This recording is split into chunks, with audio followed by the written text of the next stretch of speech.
દ્વિવિધ રોગ, 2 types of disease. સ્વતંત્ર રોગ એટલે કે પ્રાઇમરી ડિસીઝ અને પરતંત્ર એટલે કે સેકન્ડરી ડિસીઝ.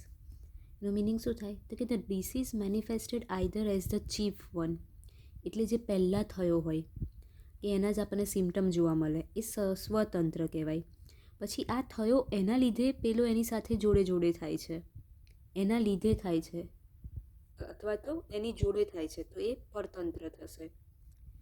સ્વતંત્ર રોગ આર ઓલ્સો નોન એઝ અનુબંધ્ય વ્યાધિ. સ્વતંત્ર અનુબંધ્ય વ્યાધિ બી કહેવાય કે જે ઇન્ડિપેન્ડન્ટ છે and here specific well defined sign and symptom. એ ઇન્ડિપેન્ડન્ટ છે એના સાઇન સિમ્ટમ બી હશે અને પોઝિટિવ ફેક્ટર બી જોવા મળશે જેની આપણે ટ્રીટમેન્ટ કરી શકીશું. જેમ કે જો એક્ઝામ્પલ આપું કે તાવ આવ્યો છે તો એ સ્વતંત્ર પ્રાઇમરી ડિસીઝ થયો.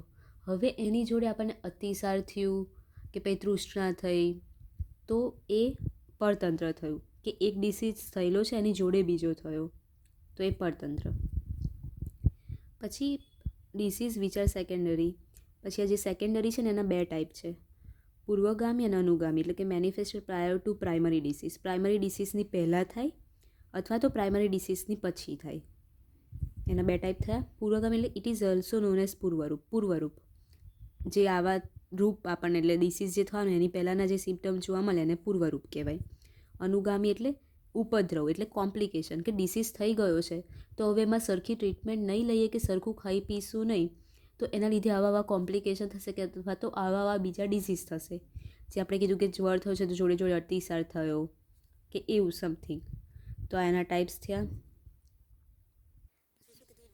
Generally subside with the cure of the primary disease. પહેલાં અનુગામી એટલે કે ઉપદ્રવ કોમ્પ્લિકેશનને ક્યોર કરવી છે તો પહેલાં આપણે પ્રાઇમરી ડિસીઝને ક્યોર કરવો પડશે, પછી એ ક્યોર થશે. When they don't subside there should be treated after treating the primary disease. પહેલાં ઉપદ્રવ આપણે કોમ્પ્લિકેશન છે એ ક્યોર કરવું હોય તો પહેલાં પ્રાઇમરી ડિસીઝ ક્યોર કરવાનું. But when they are acute or powerful, પણ જે કોમ્પ્લિકેશન છે ઉપદ્રવ છે એ વધારે પાવરફુલ હોય તો ત્યારે એ કન્ડિશનમાં આપણે પહેલાં એને ક્યોર કરવાનું પછી પ્રાઇમરી ડિસીઝને. પછી એવું અહીંયા એવું કીધું છે કે ફિઝિશિયનને બધું ધ્યાન રાખીને ટ્રીટમેન્ટ કરવી જોઈએ.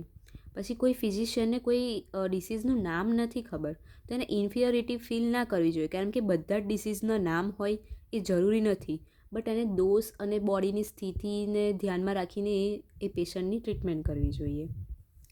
બીજું શું કીધું કે depending upon the nature of causative factor does get vitiated and travel all over body. Does એના કોઝિટિવ ફેક્ટર એક શાના લીધે બનશે, ડોઝ એની લીધે વિશિએટેડ થશે, એના લીધે એ જગ્યાએ જશે, તો એના અકોર્ડિંગ ટુ આપણે ટ્રીટમેન્ટ કરવી જોઈએ. 10 પરીક્ષા આ પૂછાઈ શકે તો 10 કઈ તો આ 10 ધ્યાનમાં રાખીને ફિઝિશિયને ટ્રીટમેન્ટ કરવી જોઈએ. તો કે પહેલું કે દુષ્ય ધાતુ અને મલ, દેશ એટલે કે હેબિટેટ એની, બલ એટલે કે પેશન્ટની સ્ટ્રેન્થ, કાલ એટલે કયો ટાઈમ છે સિઝન, પછી અનલ એટલે ડાયજેસ્ટિવ પાવર પેશન્ટની, પ્રકૃતિ એનું બોડી કોન્સ્ટિટ્યુઅન્ટ, પછી વય એની એજ શું છે, પછી સત્વ એટલે કે સ્ટ્રેન્થ ઓફ મન, પછી સાત્મ્ય એટલે હેબિચ્યુએટેડ યોર સેલ્ફ, એન્ડ આહાર એટલે કે એનું ફૂડ અને એની ફૂડ હેબિટ્સ શું છે. તો અહીંયા એના 10 નામ યાદ રાખવા પડશે 10મી પરીક્ષામાં.